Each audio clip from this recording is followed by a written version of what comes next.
భగవత్ ప్రార్థన.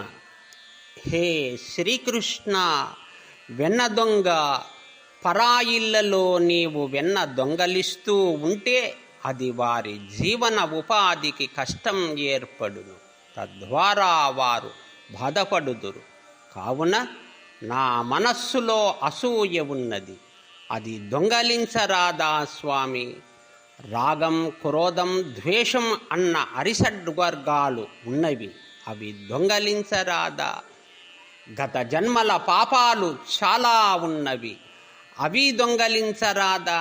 ఇవన్నీ తీసుకొని నీవు ఎవ్వరికీ చిక్కకుండా అతి వేగంగా వెళ్ళడానికి మనస్సనే రథమొకటి కూడా నా వద్దనే ఉన్నది.